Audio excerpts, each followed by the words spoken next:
La conquista de México por parte de los españoles en el siglo XVI es un episodio crucial en la historia que marcó un encuentro cultural, político y militar entre dos mundos completamente diferentes. Este capítulo fascinante y complejo se desarrolló entre 1519 y 1521, cuando el líder azteca Moctezuma II y el explorador español Hernán Cortés protagonizaron un enfrentamiento que cambió el destino de Mesoamérica. El relato de la conquista de México va más allá de las narrativas simplificadas y presenta una trama de intrigas, alianzas cambiantes, malentendidos culturales y choques de civilizaciones. Desde la llegada de los expedicionarios españoles a las costas de Veracruz hasta la caída de la Gran Tenochtitlán, la verdadera historia de la conquista desentraña las complejidades de la interacción entre los conquistadores y los pueblos indígenas, arrojando luz sobre las motivaciones, estrategias y consecuencias de este momento trascendental en la historia de América. En esta exploración, se revelan los protagonistas olvidados, las contribuciones indígenas y las repercusiones a largo plazo que resonaron a lo largo de los siglos, dejando un legado que sigue siendo objeto de estudio y reflexión en la actualidad. Yo pienso esto.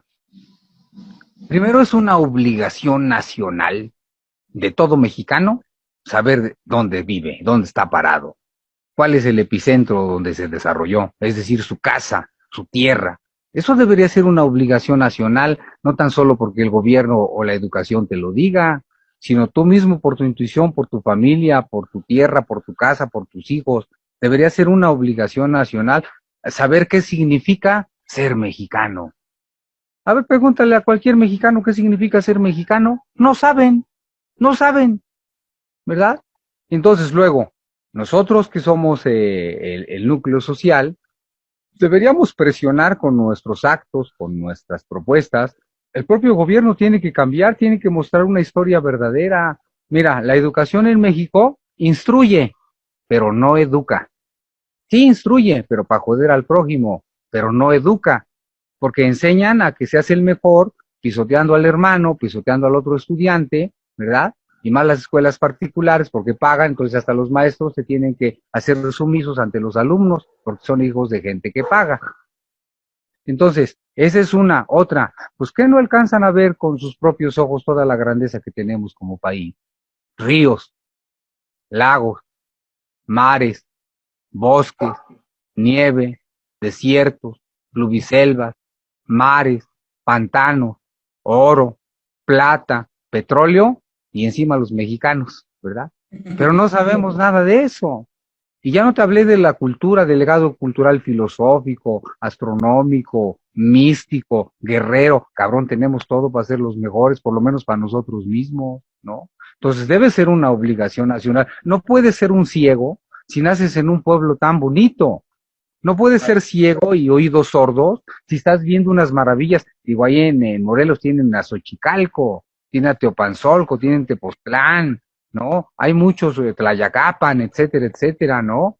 Hay varios sitios que son nuestro origen. Ahí, en esos sitios, se empezó a formar la nación mexicana. La nación mexicana no se formó con los españoles. Es como si dices que Estados Unidos nació con el Mayflower. Llegaron en sus barquitos el Mayflower y entonces ahí nació Estados Unidos, ¿no? Todos los pieles rojas, ¿qué? También les llegaron a robar igual que a nosotros, ¿no? No, la nación viene desde antes. Somos por eso herederos legítimos. Somos los habitantes originarios de estas tierras. Y con esto no quiero decir que estoy buscando culpables, ¿no? Porque pues ya vivimos en un tiempo nuevo, pero es importante saber quiénes fueron tus abuelos, hayan sido blancos, prietitos, negritos o morenitos, chaparritos o panzoncitos, ¿sí? Pero tienes que saber quiénes fueron para así poder saber quién eres tú y a dónde vas y qué estás haciendo con tu vida personal, ¿no? Al mundo no solo venimos como una gran masa a vivir, a comer, a hacer del baño y a morir. No, digo, venimos a algo, ¿no? Y la diferencia es la conciencia. Por eso nuestros pueblos antiguos buscaron esa parte espiritual. Primero, hacer la simbiosis con la tierra. Yo nada más te pregunto, ¿dónde naciste? En la tierra. ¿Dónde está tu casa? En la tierra. ¿Dónde amaste? ¿Dónde sufres? ¿Dónde te desarrollas? En la tierra. ¿Y dónde vas a morir? En la tierra, ¿verdad?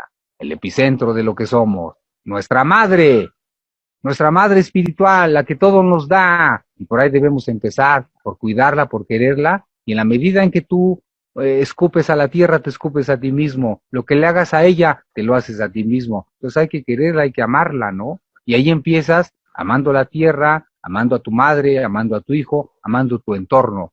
Y empiezas a ver que hay algo más allá de solamente tener un auto deportivo o ver una estúpida telenovela o ver el mejor departamento, ¿no? Hay cosas más trascendentales porque nos vamos a morir un día. Por eso las culturas mexicanas indagaron mucho en esa búsqueda de la muerte, porque prepararse para morir es prepararse para vivir. Pues mira, hay que voltear a ver nuestra raíz, ¿no? El fundamento de donde venimos. Y esto no tan solo va para los pueblos originarios, sino va para todos los mexicanos en general, ¿verdad? Imagínate nada más. Tú vas, por ejemplo, a Xochicalco, ¿no? Alguien va a Xochicalco, no sabe nada, ¿no? Pero le platican que ahí hacían unos cálculos astronómicos donde se ponían de acuerdo los sabios de todo este país para ajustar los términos del tiempo, los cómputos del tiempo. Y que con unas piedritas y con unas estrellitas y con un cuartito por ahí, calculaban numerología como no tienes idea, ¿no? Y que hacían unas ceremonias ahí para el viento, para la tierra, para el espíritu. Y luego te dicen, no, y es que luego aquí traían a otro fulano, a una doncella, y se la comían, la sacrificaban. No es una contradicción, no es una contradicción grandota, solamente un tonto lo cree. Si te están hablando de alguien que es de ciencia elevada, de espíritu elevado, de conocimiento elevado, y que de repente se come un corazón humano, pues es una contradicción, bien grandota, no puede ser. Una cosmovisión real integra lo siguiente: filosofía, ciencia, poesía, religión, estado, mística y el cuidado de tu cuerpo. Todo va relacionado con todo. Con esto quiero decir esto, que no puedes pensar de una manera y comer de otra. ¿Sí me explicó? Claro. No puedes decir, practico tal filosofía, tal espíritu y mis actos son otra cosa, ¿no? No te puedo decir, ¿sabes qué? Yo soy cristiano y amo a todos, pero tú chíngate. Sí, hay una... ¿Sí me explicó? Porque habría una incongruencia, ¿verdad? Y aquí estaba viva, estaba integrado todo, por eso ahora se inventaron el término holístico. Holístico eran los pueblos antiguos de México, porque vivían en armonía y en simbiosis con la naturaleza y consigo mismo. Por eso la meta máxima de las culturas de México era llegar a ser humano. Y no me canso de repetirlo. ¿Y qué no ya somos humanos? No. Llegar a ser humano es llegar a un estadio del espíritu. Y muchos se comportan como todo, pero menos como humanos. Llegar a ser humano significa que has adquirido un rostro verdadero y un corazón fuerte. Que tienes un rostro en todos lados, que eres único. Eres real. No das una máscara en tu casa. No das una máscara en tu trabajo. No das otra máscara con tu novia. Y no das otra máscara con tus amigos. Eres el mismo en todas partes. Tener un rostro verdadero y un corazón fuerte. Y eso solamente lo logra quien hace florecer su corazón y hace florecer su espíritu. Y entonces llegas a ser un sabio de rostro verdadero. Hay que voltear a México con ojos mexicanos, es necesario. Sentirnos orgullosos verdaderos de lo que somos.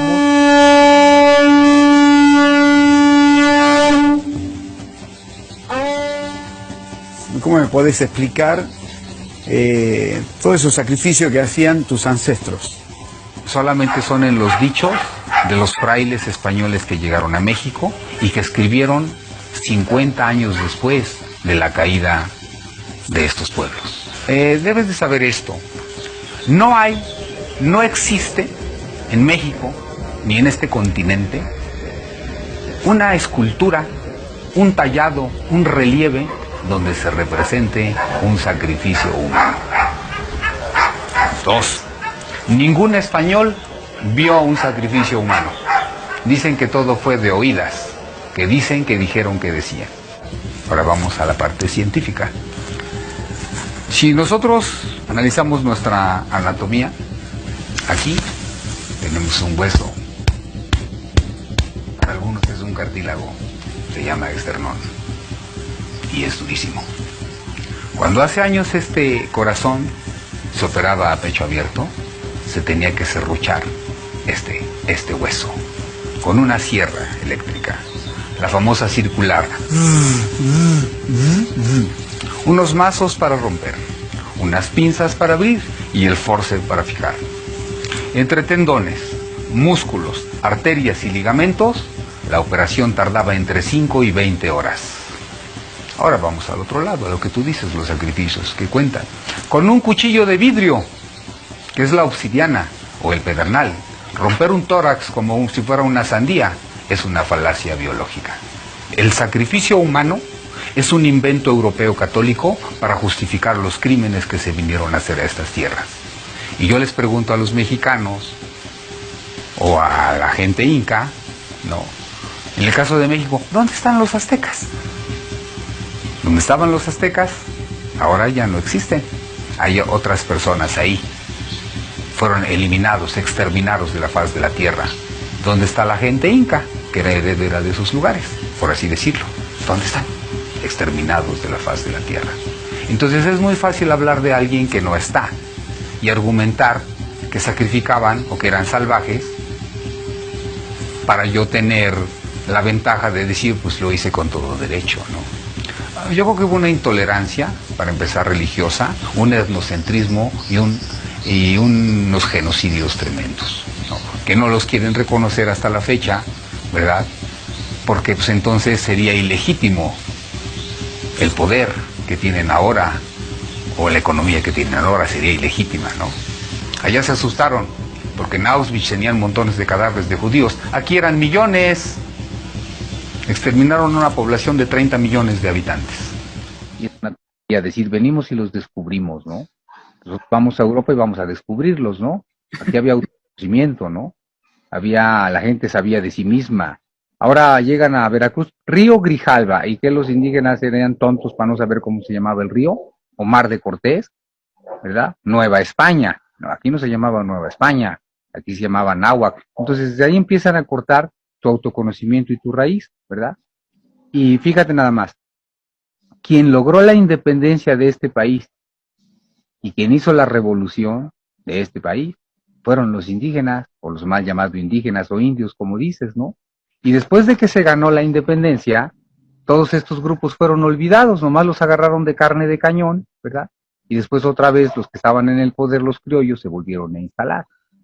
Y desde hace 500 años, México es un botín, es un saqueo tremendo. Y entonces no quieren que se sepa la verdad, porque al saber la verdad, estaría serruchando la rama donde están sentados muchos de forma ilegítima, empezando hasta por nuestros propios gobiernos, que les dan las preferencias a empresas extranjeras, a gobiernos extranjeros, y la gente de aquí jodida, ¿verdad? Y ya por ahí medio les engañan con sus circos de apoyo, y al final, todos jodidos, sin identidad, sin raíz, sin cultura, vamos. Somos un país que tiene una cultura que ya quisieran otros en el mundo. Tenemos en lo que quieras, podemos hablar del tema que quieras, y rebasamos. Pero curiosamente los mexicanos somos los más incultos. Entonces te dan una historia para personas colonizadas. Pensamos como gente colonizada. Y tú acabas de decir un término ahorita. Dijiste los conquistadores. No, no fueron conquistadores. Aquí nunca hubo una conquista. Aquí vinieron a invadir, vinieron a despojar y vinieron a traicionar. Entonces nunca hubo una conquista, ¿verdad? Fue eso, despojos, traiciones, asesinatos. Y digo, la gente no lo quiere ver porque es doloroso, porque es feo. Entonces la gente está como dopada, ¿no? Como anestesiada, y ella misma se anestesia a propósito para no ver la verdad. Por eso la vida social, la vida personal, es efímera, está degradada, no hay nada auténtico, no hay nada verdadero. Mira, como acá te acabo de decir, la historia está hecha para personas colonizadas y está hecha por extranjeros. Entonces, si está hecha por los que vinieron a invadir, pues no van a hablar a su favor, ¿verdad? Pues hay gente que dice tal historia, no, es que lo escribió Cortés. Ah, entonces es cierto porque lo escribió Cortés. Es que lo escribió tal fraile. Ah, entonces es cierto porque lo escribió ese fraile. Y no hay una historia platicada por la gente originaria de este pueblo. Están dando una versión. Y la otra, ¿por qué no cuentan, por ejemplo, que los españoles nomás peleaban con niños y con mujeres? Que mandaban adelante a sus aliados y ellos llegaban a pelear con mujeres y con niños. Por eso es que después a los niños mexicanos les cortaban el pulgar, y a cualquier niño que naciera después si era varón, le cortaban el pulgar. Quedaba con 4 dedos el niño, para que no usara arco ni arma, como Lucero de la Mañana, que es gran flechador del cielo. Entonces se perdió todo eso. Hay cantos sagrados antiguos, que en ceremonias se cantan todavía, donde dicen, esos cantos hacen remembranza, cómo los niños peleaban con los españoles, las mujeres, y cómo le dieron su chinga a Hernán Cortés. Mira, nada más antes de entrar en esos detalles históricos, porque hay fuentes, ¿verdad?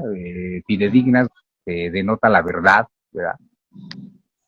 Ve la diferencia más entre lo que era un guerrero azteca, un guerrero mexica, de ánimo invencible y de voluntad inquebrantable, y lo que es ser un mercenario, traidor y chillón. Fíjate. Tú sabes de Cuauhtémoc, del adalid mexicano, el héroe de guerra, claro, que le mandaron quemar los pies, Hernán Cortés, ¿verdad? Sí. ¿Sabes cómo le quemaron los pies? No, ahí sí desconozco. Bueno, le metieron los pies en aceite hirviendo, como una mojarrita, más. No fue en brasitas ni en fueguito, le metieron los pies en aceite hirviendo. Lo torturaron durante 2 años, porque lo curaban y lo volvían a meter las patitas al aceite hirviendo. Le terminaron quemando manos y cabeza. Y la historia dice que Cuauhtémoc no rajó, nunca dijo dónde estaba el tesoro, ¿cierto? Porque sí, era un guerrero invencible y de voluntad inquebrantable. Bueno, Hernán Cortés en esta noche de la victoria, que cita, no triste, triste es para ellos. Claro. ¿Verdad? Cuitláhuac fue el invicto, él nunca perdió una guerra. Él era el jefe de armas del gobierno mexicano. A él le ganó la viruela, porque metieron sábanas infectadas de viruelas en sus habitaciones, se infectó de viruela y de eso murió. ¿Verdad? Él brincó al puente cuando los españoles huían, cuando habían matado a traición a Moctezuma y a Cacama y a otros jefes de estado que los tenían ahí prisioneros. Van huyendo en la famosa calzada de Tacuba, ¿verdad? Bueno, ahora se llama calzada de Tacuba. Antes eran puentes. Se dan cuenta que van huyendo en silencio y empieza el combate. Los guerreros mexicanos peleaban desde agua, desde las lanchas, y los españoles y sus aliados y mercenarios peleaban desde los puentes. Brincó un guerrero, que fue Cuitláhuac, el invicto, al puente. Bajó a Cortés de su caballo y le puso tal chinga que Cortés se puso a llorar. ¿Por qué eso no les dicen que se le hincó y se puso a llorar? No me mates. ¿Por qué no dicen eso? Ahora la pregunta es, ¿por qué no lo mató? ¿Por qué no lo mató ahí? ¿Por qué un guerrero no mata? El guerrero no se mandaba solo. Había una orden de aprehensión en contra de Cortés por alta traición y por la muerte de Moctezuma y de los demás jefes de estado. Quien gobernaba no era el Tlatoani. Él ejecutaba, pero gobernaba el Tlatocán, como ahora el Parlamento. El que designó posteriormente a Cuauhtémoc, no se nombró solito, ¿verdad? Lo nombró un consejo de gobierno, que era el Tlatocán. Entonces se libraron las órdenes de aprehensión, ¿verdad? Y Cortés debería ser juzgado. Entonces por eso Cuitláhuac no lo mató, lo pudo haber matado ahí, como ellos hacían, matando niños, mujeres, ancianos y a quien se les atravesara, ¿verdad? Y quizás la historia hubiera tomado otro curso, ¿verdad? Finalmente ya tenían la visión de venir a invadir. Llegó Cortés porque le robó el mandado, como vulgarmente se dice, a Diego Velázquez, a su jefe, le robó los bergantines, se vino con sus secuaces y se adelantó a la invasión. Por eso empezó a mandar oro a Carlos V para que lo perdonara, ¿verdad? Porque él iba a ser juzgado por los españoles también. Por eso tenía una orden de aprehensión por ellos. Pánfilo de Narváez lo venía a apresar y traicionó al propio Pánfilo de Narváez. Manda a sus frailes leguleyos, les ofrece oros a los que venían con Pánfilo de Narváez, traicionan a Pánfilo de Narváez, lo matan y otra vez él se queda con la consigna de invadir estas tierras. Entonces le gana, llora, y ellos, como ellos escriben la historia, es historia para colonizados, pues le pusieron la noche triste. No, es la noche de la victoria. Los niños y las niñas se aprestan a la guerra, los hombres y mujeres preparan ya sus armas. El humo se esparcía, el enemigo huía. Hernán Cortés lloraba, Cuitláhuac señoreaba. Ahí está el canto antiguo, ¿verdad? Caracoles y trompetas retumban en la montaña. Les daba pavor pelear con los guerreros mexicanos. Mira, hay una crónica de un fraile que se llamó José de Acosta, también conocido como Joseph de Acosta.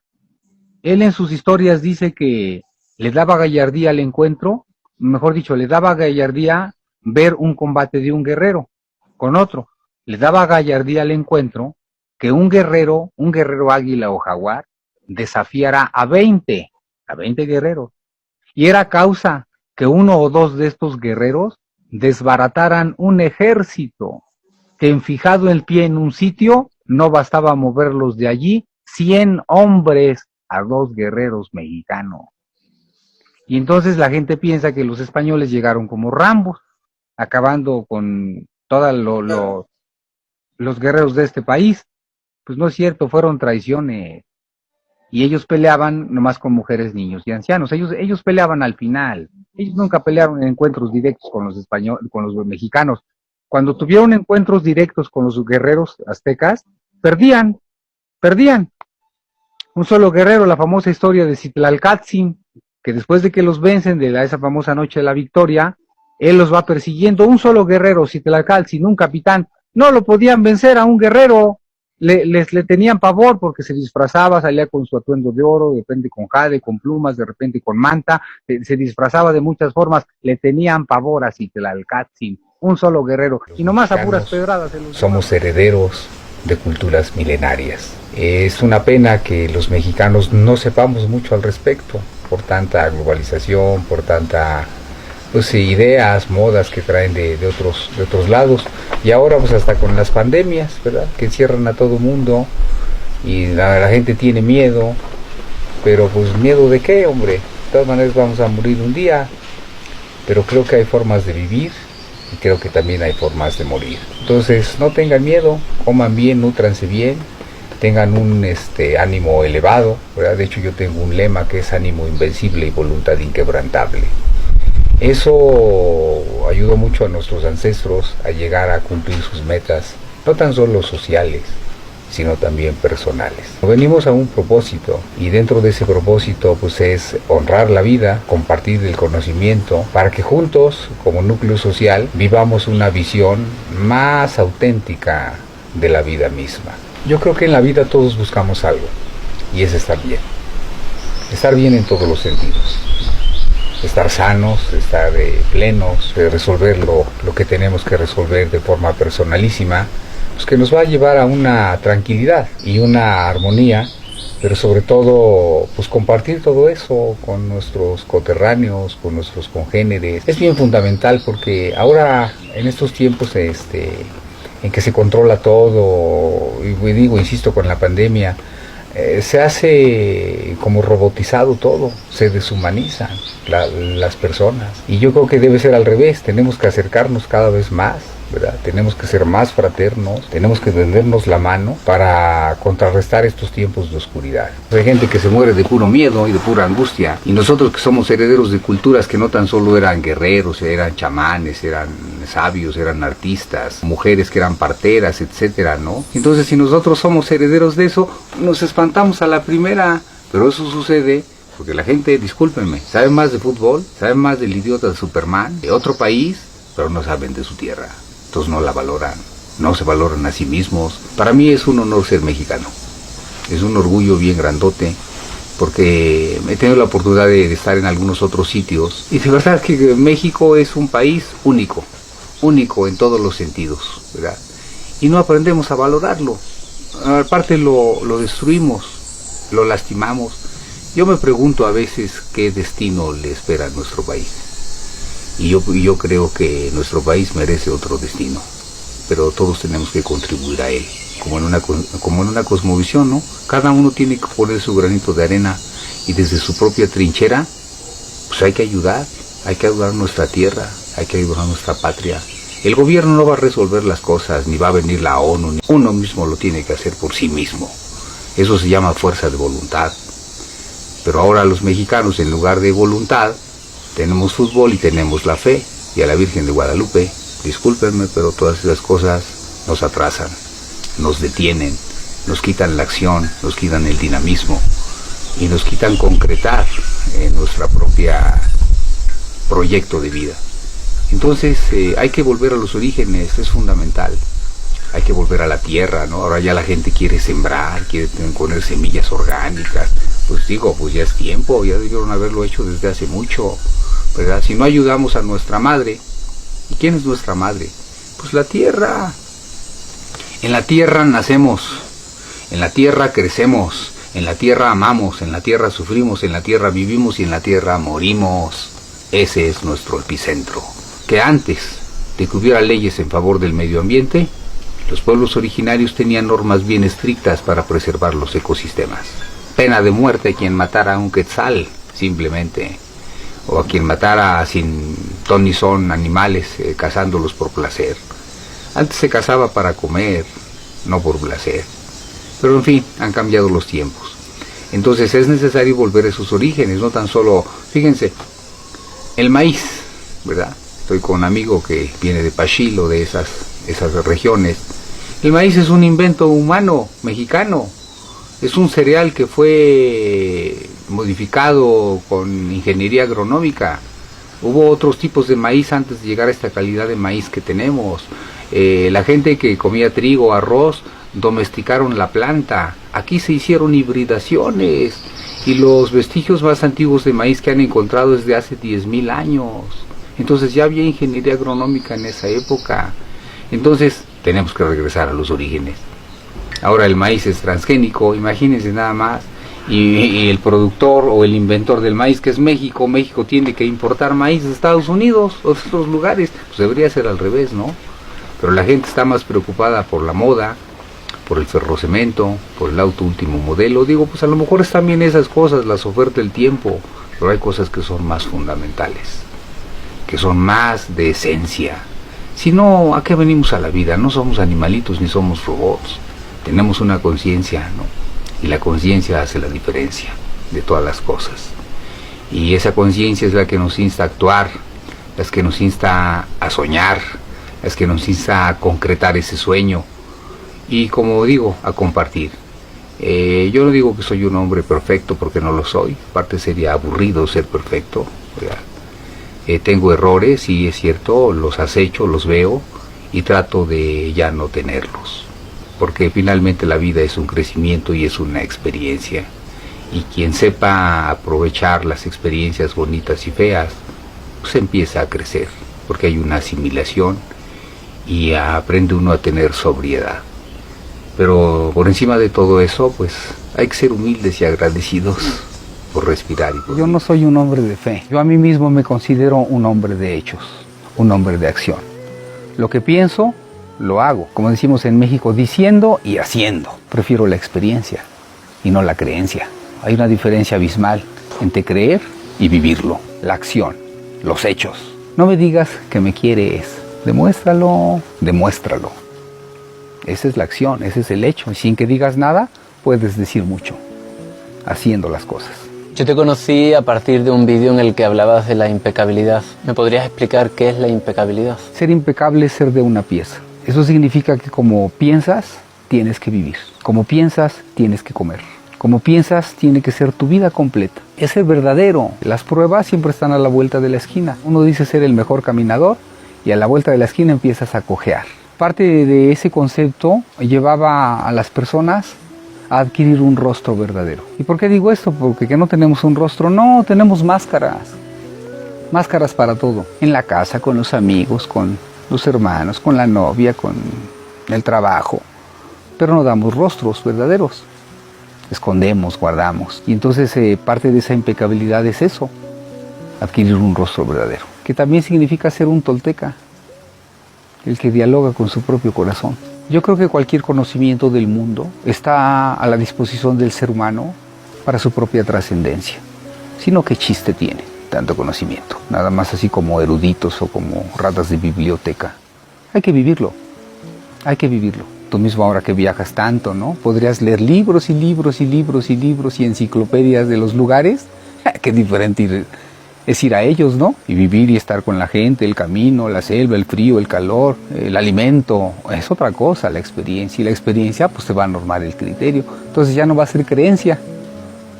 Ahora va a ser experiencia. Y eso es parte del conocimiento antiguo de México, tolteca, la impecabilidad. Sé un hombre de experiencia propia. No te guíes por creencias ni por cosas de fe.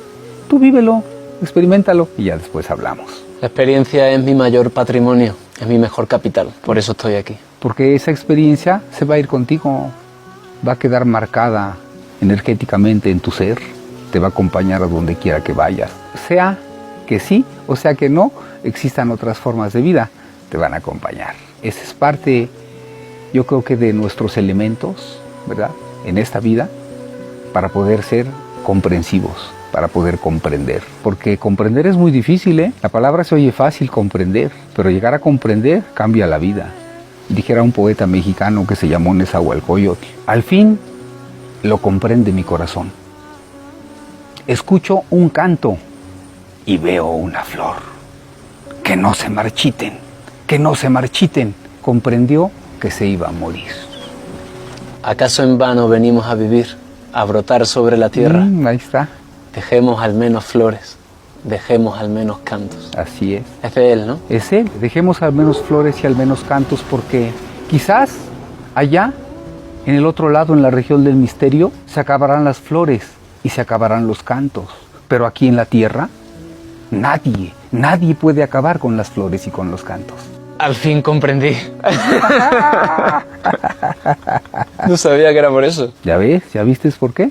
La comprensión es difícil, pero cuando lo comprendes, se abre algo en tu corazón, en tu mente, y entonces empieza a llegar algo que se llama conciencia.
La conquista de México por parte de los españoles en el siglo XVI es un episodio crucial en la historia que marcó un encuentro cultural, político y militar entre dos mundos completamente diferentes. Este capítulo fascinante y complejo se